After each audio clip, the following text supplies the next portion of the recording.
সুপ্রিয় দর্শক, দেখেন আমরা বৃষ্টিতে মজা করছি, বৃষ্টিতে ভিজছি, চারিদিকে একেবারে কি বলবো ক্যাটস অ্যান্ড ডগ। আমরা আমাদের সন্তানদেরকে প্রায় বলে থাকি, এই তোরা বৃষ্টিতে ভিজিস না, বৃষ্টিতে ভিজলে সর্দি হবে, জ্বর হবে।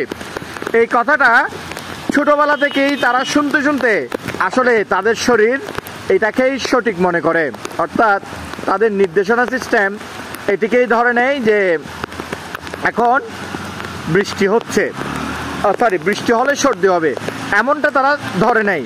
আর সেই কারণেই কিন্তু তাদের কি হয়, বৃষ্টিতে ভিজলে জ্বর হয়। অর্থাৎ আমরা যখন কোনো কিছু বারবার কাউকে বলি তখন সেটি মস্তিষ্ক মানে নির্দেশ বলে ধরে নেয়।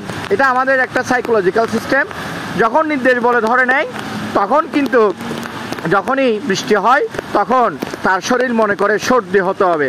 আর সেই কারণেই সেই সব ছেলেদের কাছে সর্দি হয় বৃষ্টিতে ভিজলে, যারা ছোটবেলা থেকে অনেকবার শুনেছে এই বৃষ্টিতে ভিজিস না, বৃষ্টিতে ভিজলেই সর্দি হবে, জ্বর হবে।